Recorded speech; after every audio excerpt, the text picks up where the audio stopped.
Olá, eu sou a Domingas Sarimata e sejam todos muito bem-vindos ao nosso e vosso Sarimata Podcast.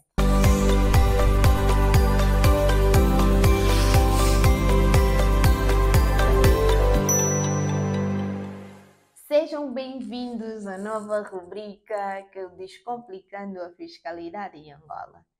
Esta rubrica tem como objetivo tornar os temas fiscais mais acessíveis, práticos e compreensíveis, contribuindo para uma cultura de maior transparência, de cumprimento legal e tomada de decisões mais acertadas. No episódio de hoje, vamos abordar um dos pilares do sistema tributário angolano, que é o Imposto sobre o Rendimento das Pessoas Coletivas, o famoso IRPC. E para falarmos deste tema extremamente importante, tenho como convidado um fiscalista, ele que é formado em Contabilidade e Finanças e também tem uma licenciatura em Direito. Tenho como convidado hoje o Dr. Wilson Salvador. Doutor, boa noite. Boa noite. Muito obrigado pelo convite. É sempre um gosto de falar sobre isso. Dr. Wilson, estamos muito, mas muito felizes por tê-lo aqui no nosso podcast para falar de um tema extremamente importante. Claramente que a sua implementação virá a ser só em 2027, mas faz toda a diferença enquadrarmos aqui todos os intervenientes para poderem entender realmente o que é o IRPC. Doutor, esclareça-nos o que é o IRPC. O IRPC é um imposto que incidirá sobre o rendimento das pessoas coletivas. O grande objetivo com a criação do IRPC é a saída da transição do nosso sistema cedular a um sistema de tributação do rendimento com imposto único. Esse é o grande objetivo do IRPC. Muito bem. E normalmente, quando olhamos para isto, sei que muita gente não consegue distinguir ou saber em que e como nós estamos enquadrados, se é um sistema cedular ou não. Pode dizer o que caracteriza o nosso, por que chamamos que o nosso sistema é cedular? Um sistema de tributação cedular é caracterizado por vários tipos de rendimento a serem tributados por diversos tipos de impostos. O que nós temos hoje são impostos que tributam as diversas categorias de rendimento. Por exemplo, nós temos o imposto industrial que tributa o rendimento das pessoas coletivas, temos o imposto de aplicação de capitais que tributa a aplicação de capitais feitas quer pelas pessoas coletivas, quer pelas pessoas singulares, temos o imposto de selo que tributa o recebimento efetivo dos comerciantes e temos o imposto predial, não é? Que tributa o valor das rendas efetivamente recebidas. Então, este tipo de sistema, que tem vários tipos de impostos, tem muitas desvantagens. Daí que os modernos sistemas tributários adotaram a tributação do rendimento unitário. Significa dizer, então, que todas essas categorias de rendimento passarão a ser tributadas num único imposto. Sim, muito bem. Então, como podemos fazer um enquadramento histórico e legal para podermos entender melhor a base deste próprio imposto, do IRPC? Para isso, precisamos voltar lá nos anos de 2011, quando o Estado angolano decidiu proceder a uma reforma tributária, né, que trouxe-nos até os dias de hoje. Essa reforma, as linhas gerais foram aprovadas em 2011, onde basicamente foram estabelecidas os objetivos para a reforma tributária.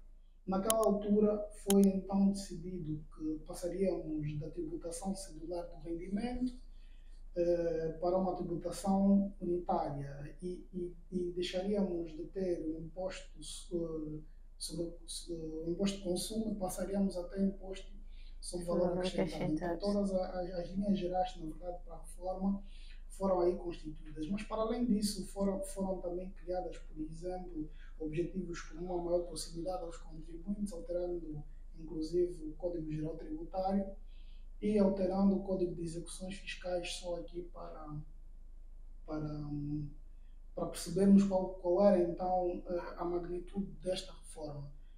E então, em 2014, passou-se para uma primeira alteração do Código do Imposto Industrial, onde foi, por exemplo, retirado um grupo de tributação e foi feita, na verdade, a separação da tributação das pessoas coletivas e das pessoas singulares de forma efetiva, porque antes de 2014 as pessoas singulares ainda eram tributadas em sede de imposto industrial, portanto houve a retirada do grupo C do imposto industrial e passou para o grupo C de IRT. Portanto, o caminho foi feito primeiro com algumas alterações no sentido de repartir efetivamente a tributação das pessoas coletivas e das pessoas singulares, porque a característica do sistema era exatamente que as pessoas coletivas e as pessoas singulares eram tributadas pelo mesmo tributo. Não é? Por exemplo, até hoje nós temos isso, o exemplo do imposto sobre aplicação de capitais, em que ele é um código, não é, que abrange normas de tributação, quer das pessoas coletivas, quer das pessoas singulares, que procedem à aplicação de capitais. A passagem para o sistema de tributação do imposto único irá definitivamente separar a tributação, por um lado, por um imposto que tributa exclusivamente as pessoas coletivas, no caso será o IRPC, e por outro lado, por um imposto que tributa as pessoas singulares, no caso será o IRPS. Sim. E qual o objetivo principal do IRPC? Bem, para percebermos o objetivo do IRPC, precisamos primeiro perceber qual é o objetivo da reforma em si. A reforma tributária, como disse, tinha como objetivo, tem como objetivo a tributação, passar de um regime de tributação cedular para um regime de tributação de imposto único, o que por si só irá, primeiro, garantir um aumento da arrecadação de receitas. Um dos objetivos é esse, o alargamento da base tributária, que vai levar ao aumento da receita, e esse alargamento da base tributária poderá ser feito de duas formas. Uma forma que é, de facto, incluir sujeitos antes não tributados em sede de imposto industrial e passarem a ser tributados no IRPC, ou seja, alargar a base tributária subjetiva, ou então, por outro lado, alargar a base tributária objetiva. Situações de não tributação anteriormente no imposto industrial, por exemplo, passarão a ser tributadas no IRPC.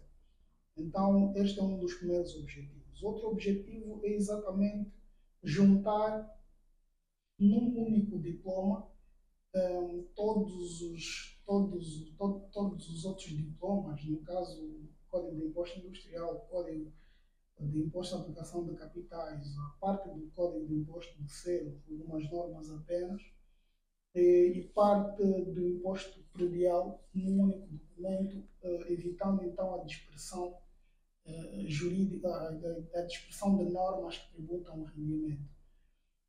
O objetivo também é a redução daquilo que nós chamamos de custos de cumprimento. Os custos de cumprimento das obrigações tributárias hoje são muito altas. E esse custo nós estamos aqui a falar da racionalização dos recursos, na medida em que, ao cumprimento das obrigações, por exemplo, das obrigações acessórias, que são as obrigações declarativas, tinha muitas declarações. Nós temos muitas declarações: declaração do imposto industrial, declaração do imposto à aplicação de capitais, a declaração de imposto de selo, e a declaração de IP. Com a entrada em vigor do IRPC, haverá uma declaração em que todos esses tributos que hoje estão em vários diplomas diferentes passarão a ser declarados numa única declaração. Obviamente poderá haver anexos, com o objetivo de se ter uma informação mais detalhada, mas em geral ou no geral terá. Então, assistiremos à redução das obrigações declarativas. Por outro lado, um dos objetivos da implementação do IRPC é também alinhar as políticas tributárias às boas práticas internacionais. Existem algumas normas da OCDE que Angola irá adotar com o IRPC e então um dos objetivos é exatamente alinhar as boas práticas internacionais. E outro objetivo, não menos importante, é exatamente criar e incluir dentro do diploma normas anti-abuso, cuja finalidade é reduzir as práticas de evasão fiscal. Doutor, explica mais um pouco o que é uma norma anti-abuso. As normas anti-abuso são normas que visam evitar que se utilizem as brechas que a lei deixa de forma abusiva, com o objetivo de não pagar impostos. Por exemplo, nós podemos fazer um planeamento fiscal dentro da lei, não é? E podemos fazer um planeamento fiscal abusivo, agressivo. Por exemplo, uma norma anti-abuso que nós podemos encontrar atualmente na nossa legislação é o facto de que, se tu estiveres num regime de tributação, tens um determinado prazo para poderes ir para um outro regime e poder voltar. Portanto, a ideia é que, embora sem prejuízo, logicamente, do princípio da gestão fiscal que todos os contribuintes têm, né, que é olhar dentro da legislação e procurar ver formas de utilizando a lei, pagar menos impostos, mas há algumas práticas que tornam-se abusivas, como, por exemplo, o facto de um contribuinte, num exercício, estar num determinado regime e, por qualquer outro motivo que não seja o de pagar impostos, logicamente, ele solicita a sua saída daquele regime que estava para o outro e passa todos os anos a sair de um regime para o outro de tributação que entende ser o mais vantajoso. Por isso é que existem, por exemplo, algumas regras que impedem disso. O nosso Código Geral Tributário traz uma cláusula geral anti-abuso, embora seja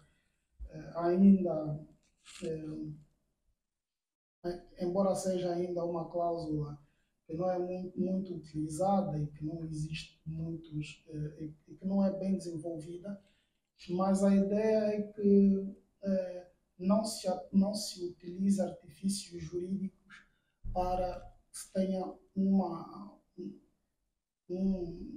um benefício, entre aspas, e que põe em causa a arrecadação de receitas. Muito bem. Bem, é importante também entender o IRPC. Para quem são as pessoas que estão sujeitas ao IRPC?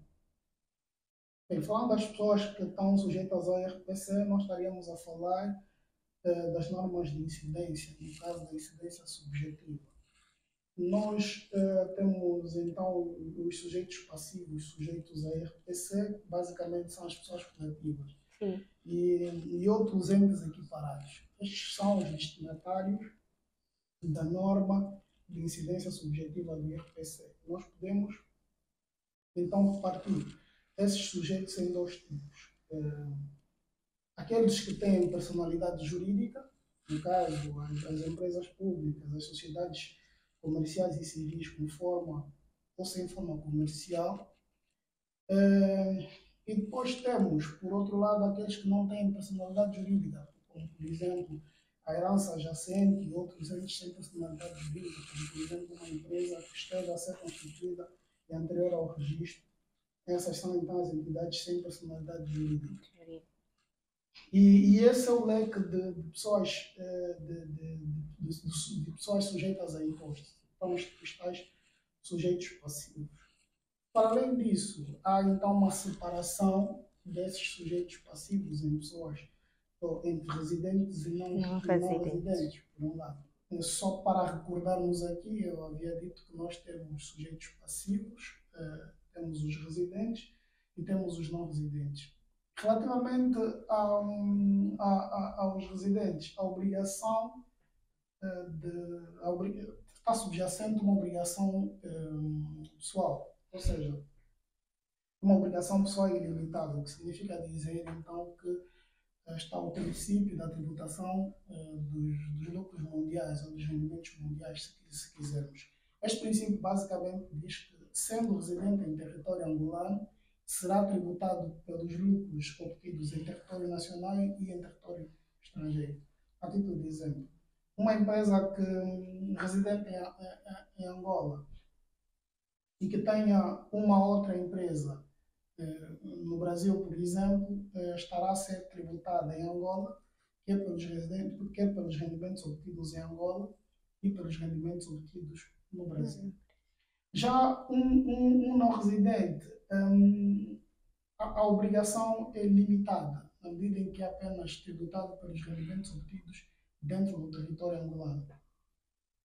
Voltando aos residentes, nós temos dois tipos de residentes. Aqueles que praticam atividades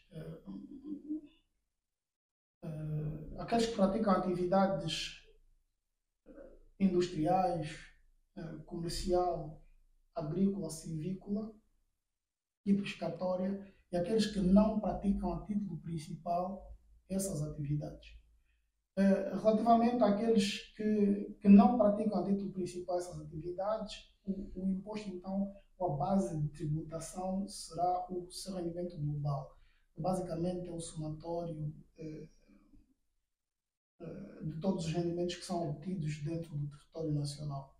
Já aqueles que não são, aqueles que praticam a atividade principal, que exercem a atividade principal, que é a atividade comercial, industrial, agrícola, pescatória, por exemplo, serão tributados pelo lucro.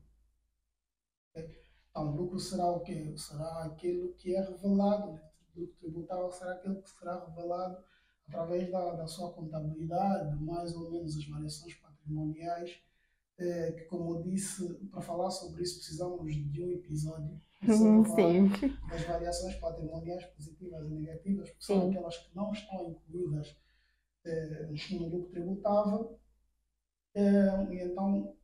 E depois teremos, para os não residentes, teremos aqueles que têm estabelecimento estável. Os que têm estabelecimento estável são tributados também por intermédio do lucro, ok? Portanto, têm obrigações, por exemplo, caso estejam enquadrados no regime geral e hão de estar enquadrados no regime geral, são tributados também pela sua contabilidade, têm as mesmas obrigações que um residente. Então, nós estamos aqui a dizer um sujeito passivo, e hoje já acontece no imposto industrial, que é um sujeito passivo que seja não residente, mas que tenha estabelecimento estável em Angola, tem as mesmas obrigações que um residente, exatamente igual. Já um sujeito passivo, que não residente em Angola, que não tenha estabelecimento estável, a sua forma de tributação hoje é por intermédio de retenção na fonte. E vai exatamente ocorrer com o IRPC também, que é através do somatório de todas as categorias de rendimento de IRPS. Portanto, para saber quais são essas categorias de rendimento de IRPS, é necessário fazermos uma pequena visita àquilo que é a proposta do IRPS. Na verdade, as categorias são os rendimentos os rendimentos do trabalho dependente, depois também temos os tais independentes, Sim. depois temos os rendimentos prediais, temos os rendimentos provenientes da aplicação de capitais, os rendimentos de capitais, depois temos também as mais-valias. Portanto, o somatório destes rendimentos todos obtidos pelos não residentes é que serão alvo de uma tributação com base na retenção na fonte. Muito bem. Então, nesta senda de base de incidência, é importante falar sobre as categorias do IRPC. Quais são as categorias propriamente que o imposto vai trazer? Relativamente às categorias de rendimento, acabei de frisar há pouco tempo que são as categorias que são os rendimentos prediais, os rendimentos de capitais. Também teremos aí as mais-valias, teremos o próprio rendimento proveniente da atividade comercial ou industrial. Então, são todas as categorias de rendimento hoje. Basicamente, estamos aqui a dizer que todos aqueles impostos que estão hoje separados por diplomas diferentes, no futuro irão constituir as categorias de rendimento. Agora, o IRPC será dividido em dois tipos de regimes, que é o regime geral e o regime simplificado. Teremos no regime geral, basicamente, todas as empresas que hoje estão no regime geral do imposto industrial e aqui na proposta de IRPC, pelo menos o que temos até agora, é a desistência, se quisermos, do critério IVA como critério para estar num regime ou noutro, sendo que teremos um outro critério, que é o critério da faturação. Na verdade, aqueles que tiverem um nível de faturação de até 25 milhões de kwanzas poderão estar no regime simplificado, e aqueles que tiverem um nível de faturação superior a este valor estão no regime geral. Mas, entretanto, existem situações em que determinadas empresas, quer obtenham ou não esse tipo de rendimentos, farão sempre parte do regime geral, que é o caso, por exemplo, das empresas públicas, que não importa que tipo de faturação é que terá, e não importa a participação do Estado nessas empresas, estarão sempre no regime geral.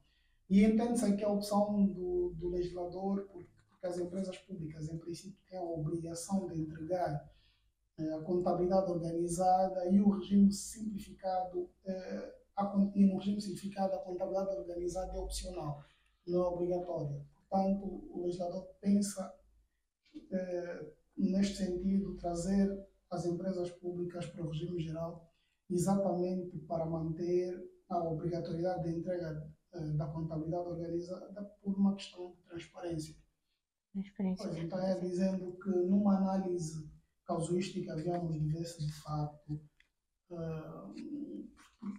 porque para algumas pessoas o impacto é muito negativo e para outras o impacto é positivo. E sabendo que o tema é outro, mas importa referir aqui que a isenção, por exemplo, em determinadas atividades, em IVA, não é assim tão boa quanto parece, na medida em que as pessoas, no final das contas, continuam a pagar o imposto por causa da repercussão. Vejamos o seguinte: imaginemos que a nossa atividade está isenta de IVA. Né? Significa dizer que nós não temos de cobrar IVA. Até aí tudo ok. Sim. É o caso das atividades de educação e saúde. Sim. O grande problema é que essas empresas, elas pagam IVA. E pagam IVA na prestação de serviço que contratam. Sim. Pronto. Pagando IVA, elas não têm como depois proceder à dedução. Sim. Então o IVA torna-se um encargo. O que acontece é que muitas dessas empresas fazem a repercussão do imposto no serviço. No final das contas, o sujeito, quer dizer, o sujeito passivo não, o sujeito passivo de IVA é exatamente quem presta o serviço. Sim. Mas aquele que irá suportar o imposto, no final das contas, será o adquirente dos bens e serviços, porque a empresa não quererá suportar aquele imposto que pagou anteriormente. Então, a isenção do IVA devia ser, por um lado, não cobrar e depois também não pagar. Não pagar. Mas isso é praticamente impossível, Sim. não pagar nesta vertente. Então, daí que essas empresas que estão isentas de IVA não cobram, mas pagam. E depois a questão é, o que é que vão fazer com esse IVA? Né? Repercutem. Muitas dessas empresas fazem repercussão nos preços. Explica um pouco sobre este termo repercutir. A repercussão dos impostos não é mais do que, na verdade, o sujeito passivo, aquele que devia suportar o imposto, ele passa essa responsabilidade, entre aspas, para uma outra pessoa. Vejamos o seguinte, uma empresa, por exemplo, num cenário em que determinado Estado decide aumentar o imposto sobre o rendimento. Um aumento do imposto sobre o rendimento, seja pelo aumento da taxa efetiva ou da taxa nominal, irá fazer com que o investidor, ou o sujeito passivo, no caso, adote um determinado comportamento. Ou ele suporta esse aumento do imposto, ou então ele passa para uma outra pessoa. E a título de exemplo, nesse caso em que um determinado Estado decide aumentar a taxa de imposto sobre o rendimento, o que vai ocorrer é que o proprietário, o dono da empresa, provavelmente o que irá fazer é passar esse imposto, não é, da sua empresa para ele, ou da sua empresa para os funcionários, ou da sua empresa para o consumidor final. Como é que ele passa para ele? Reduz os dividendos. Sim. Na altura de distribuição de dividendos, ele suporta o encargo do imposto. Ele recebe menos dividendos. Não fazendo isso, opta pela segunda opção. Não aumenta o salário dos funcionários durante um bom período. Isso significa dizer que, embora os funcionários tenham tido uma boa avaliação, a empresa cresce, mas os salários não crescem exatamente porque o sujeito passivo entende absorver o impacto do imposto congelando os salários. E uma terceira opção, que é a que mais se verifica, é exatamente a transferência deste encargo para os consumidores, ou seja, os adquirentes dos bens e serviços dessa empresa.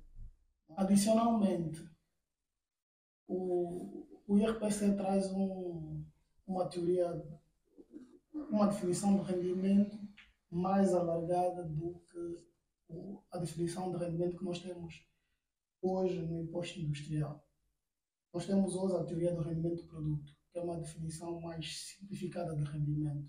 Na verdade, para essa teoria, que foi inicialmente trazida ao conhecimento por Adam Smith, dizia que basicamente as fontes de rendimento seriam rendimentos, por exemplo, de capitais e de renda, que estariam a ser tributados ou estariam sujeitos a imposto. Pois os sistemas tributários mais modernos adotam um critério de rendimento, uma teoria de rendimento diferente, que é a teoria do rendimento acréscimo, e que irá, de facto, ser aqui adotada também pelo IRPC. O que significa dizer que, com uma teoria de rendimento mais lata, algumas realidades não tributadas antes em sede de imposto industrial passarão a ser tributadas agora, ou na entrada em vigor do IRPC. Okay? Portanto, dos quais, como já falamos anteriormente, as variações patrimoniais positivas, né, e as negativas, que basicamente será aí a diferença, né, porque hoje o imposto irá incidir sobre aquilo que é o resultado da diferença entre o patrimônio no início do exercício e no final do período de tributação. Portanto, é uma definição muito mais ampla. Note que eu não disse uma coisa diferente a não ser o resultado da diferença entre o patrimônio líquido do contribuinte no início do período de tributação e no final. Então, aquela diferença que tiver é que será tributada em IRPC. Um outro aspecto muito importante aqui será a inclusão para efeitos do grupo do grupo de tributação ou do regime simplificado, será aqui a inclusão de métodos indiretos, coisa que nós não temos hoje no imposto industrial, propriamente dito, não conforme está agora, com a clareza que está. Nós hoje não sabemos quais são os métodos que são de facto utilizados ou que deviam ser utilizados e quais são os critérios da adoção desses métodos e com a entrada em vigor do IRPC há uma descrição muito clara e objetiva de quais serão os métodos indiretos a serem utilizados. Para quem ainda não tem tal conhecimento da utilização dos métodos indiretos, é importante aqui dizer que a tributação do rendimento sempre será obedecendo aqui o princípio da capacidade contributiva com base no método direto. Significa dizer, então, que cada contribuinte irá, se estiver no regime geral, declarar o seu lucro tributável através da contabilidade, com as eventuais correções que venham a surgir a nível da fiscalidade, porque, como sabemos, o resultado contabilístico é diferente do resultado fiscal em função da adoção por Angola do critério parcial, na verdade, o que acontece? Há uma adoção parcial das regras contabilísticas para efeitos de determinação do lucro tributável. E nesse sentido, o que nós fazemos a partir do lucro tributável, proceder a algumas correções para determinar, então, aquilo que será o imposto a pagar. Então, a regra é sempre pelo método direto. O grande problema é que alguns contribuintes ou não entregam as suas declarações, ou entregando as suas declarações, existe sempre algumas inconsistências e algumas vezes até fraude, indícios de fraude. Nesse caso, a administração tributária poderá servir-se de um dos métodos indiretos para chegar à matéria coletável para efeitos de tributação de imposto. Então, esta será uma alteração. Uma outra alteração será a inclusão das variações patrimoniais negativas como sendo elementos a ter em conta para efeitos de determinação da matéria coletável, na medida em que apenas hoje no imposto industrial são tidas para efeitos de determinação da matéria coletável as variações patrimoniais positivas. As negativas são omissas, na verdade, na legislação. Uma outra alteração, uma outra novidade será a adoção de um regime de tributação dos grupos de sociedade. Hoje existe apenas para os grandes contribuintes, mas terá um regime mais completo, mais robusto, não é? E que fará então, servirá também como uma forma de redução do impacto do imposto a pagar. Para se ter uma ideia, por exemplo, a tributação em grupo significa dizer que se eu tiver duas empresas num grupo de sociedade, então uma empresa mãe, desde que cumpra com os requisitos aí previstos, eu poderei numa hipótese, né, em que eu tenho prejuízo de 50 numa e lucro tributável noutra, se eu optar pela tributação, por este regime de tributação dos grupos de sociedade, eu poderei não pagar imposto na medida em que vou ah, cruzar As informações. exato o prejuízo de um grupo tributável do outro, Do outro. poderei não pagar imposto, então é um bom regime, por um lado. Por outro lado, o que irá ocorrer também é exatamente ah, uma melhoria em termos daquilo que é, que é o regime de tributação dos preços de transferência, na medida em que as normas adotadas por Angola para esses efeitos serão aquelas adotadas hoje pela OCDE, as guidelines da OCDE, para além das três, como é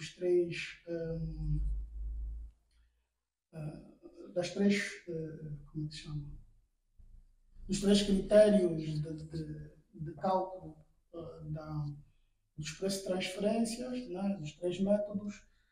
Para além dos três métodos de preço de transferência, Angola irá adotar mais dois pelo menos e mais um outro critério, porque este critério é normalmente adotado para os intangíveis. Então, será aqui uma melhoria em termos de tributação em matéria de preço de transferência, um regime bem mais claro, mais robusto, mais previsível a ser adotado.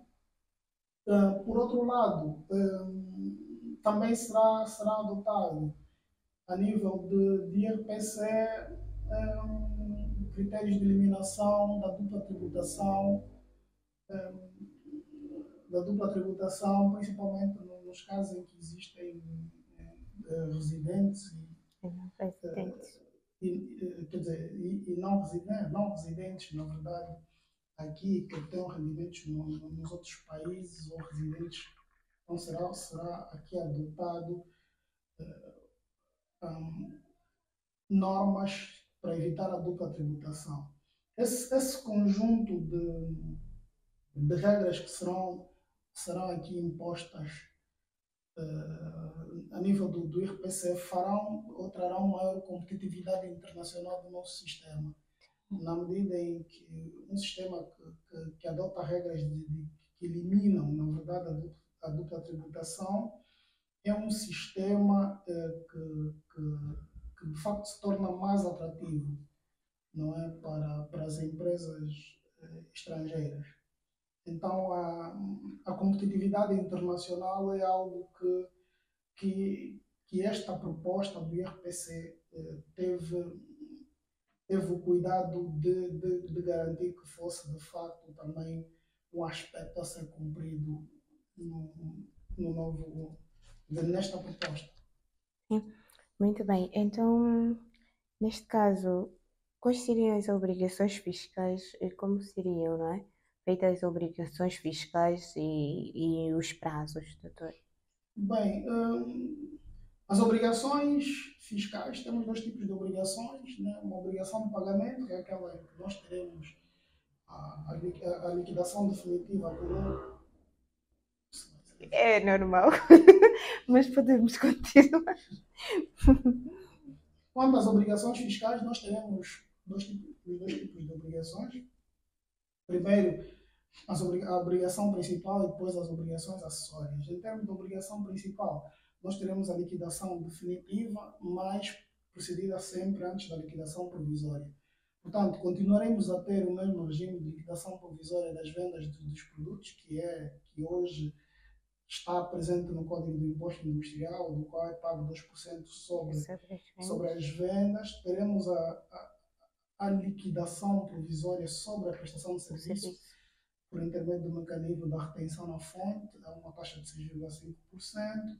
Isso, então, depois também teremos a liquidação provisória das rendas, aqui no caso do IP, que vai ser, os rendimentos prediais passarão, como se sabe, a estar no IRPC, e então serão também alvo de retenção provisória. Basicamente, o regime é o mesmo: retenção na fonte no mês posterior ao pagamento das rendas, com uma taxa de retenção na fonte, uma taxa de 15%, e depois também teremos as retenções na fonte para efeitos de impostos sobre rendimentos provenientes da aplicação de capitais. Sim. Depois teremos as liquidações definitivas, tal como já são feitas hoje. As taxas hoje previstas, né, taxa de 25% para o regime de taxas, que é um regime de taxa geral. Depois temos um regime de taxa reduzido, que é 10% para as atividades agrícola, pescatória, aquícola. E depois também teremos uma taxa de 35% para a atividade financeira, bancas, por exemplo, banca, e também poderemos ter, logicamente, que fruto dos benefícios fiscais, ainda taxas mais reduzidas, mas logicamente aplicadas as regras dos benefícios fiscais, as taxas gerais. Sim. Portanto, basicamente, os prazos de cumprimento das obrigações serão mantidas conforme estão agora, não trazendo, quer dizer, mantendo na verdade aquilo que já existe, mas simplificando naquilo que diz respeito às declarações a serem entregues. Sim. Ainda bem, doutor. E quanto chama-nos a questão dos desafios na implementação e fiscalização, a GT está preparada para esse desafio? Bem, quanto aos desafios, primeiro falar da implementação. Sim. Aquilo que se já viveu no IVA, logicamente que deverá ser objeto de estudo, e se tentará evitar o máximo dos erros que eventualmente terão ocorrido. Mas, entretanto, a implementação do próprio imposto começou, na minha opinião, na altura em que fomos todos convidados a participar para trazer propostas no sentido de melhorar o próprio código. Sim. Isso fez com que muitos profissionais da área começassem já a se preocupar com aquilo que seria o novo modelo de tributação. Existem já muitos fóruns de debate, de formação sobre o próprio imposto, mas o tema da implementação deverá ser abordado de facto com a maior cautela possível, muita formação, numa união de esforços que acho que será inevitável entre uma própria administração tributária e as ordens profissionais. E aqui não falo apenas da ordem dos contabilistas, todas as outras ordens profissionais deveriam ou deverão participar nisto, nas formações e tudo mais. Quanto à fiscalização, eu penso que a administração tributária hoje, tornando-se mais digital, consegue de facto proceder à fiscalização, e se formos ver, hoje a administração tributária cria um conjunto de mecanismos ou de legislação que irá permitir uma maior fiscalização, não só desse imposto como dos outros. E tudo começa pela fatura, Sim. basicamente. Essa fatura. Sim. E quando se pedir fatura, se vai garantir que quem está fora do sistema, de facto, entre no sistema, e irá trazer uma maior justiça tributária. A administração tributária está hoje, como disse, muito mais digital, e essa digitalização, essa adoção das novas tecnologias farão com que a fiscalização e o cruzamento de dados entre vários impostos de facto seja efetivo, e para que a administração tributária consiga proceder à fiscalização com maior justiça tributária possível. Muito bem. Então, neste caso, as boas práticas e aquelas, quais são as recomendações que deixaria para a AGTI, para nós como contribuintes, sabendo que vamos encontrar um imposto um pouco mais robusto e que vai fazer-nos concentrar? Quais seriam as recomendações? Eu diria que as recomendações são iguais para todos. Sim, Primeiro, muita formação. A formação é de facto essencial. Partilha de informação também. Né? sim, Começaremos primeiro pela partilha de informação, segundo, pela formação. Terceiro, uma maior proximidade entre a administração tributária e os contribuintes. Isso é de facto muito importante. A administração tributária e os contribuintes deverão, os dois, criar canais para que possam falar mais, debater situações que estejam eventualmente em desacordo, com o objetivo de reduzir o contencioso. Porque o contencioso não é mais do que, muitas das vezes, estar em desacordo relativamente à aplicação de uma determinada norma. Portanto, a partir daí já se pode reduzir muito se contribuintes e administração tributária tiverem de facto uma base para o diálogo, com fóruns promovidos obviamente pela própria administração tributária ou por contribuintes que convidem a administração tributária para de facto haver um nível de diálogo que permita que todos consigam cumprir com as suas obrigações, que sejam respeitados as garantias dos contribuintes, não é, para que tenhamos de facto a implementação deste imposto sem sobressaltos. É da administração tributária para o contribuinte. Portanto, os debates que são importantes quando existirem diferenças de entendimento da legislação. Esses debates são muito importantes, vão fazer com que a administração tributária publique, por exemplo, instrutivos ou circulares dizendo qual é o seu entendimento relativamente a uma matéria, que vai levar objetivamente a menos contencioso. Então, garantir também que a informação passe ou chegue a todos os contribuintes em toda parte do país. Né? sim. E isso só através de muita formação, Muita partilha de formação. informação, fóruns regionais e um contato permanente com os contribuintes. Os contribuintes. Muito bem, isso vai fazer toda a diferença realmente. Mas depois temos aqui um outro ponto, é que podemos até chegar até a uma determinada repartição, mas você solicitar uma informação e às vezes você acaba por não ter aquela informação, porque cada um dá uma versão diferenciada e não é uniforme.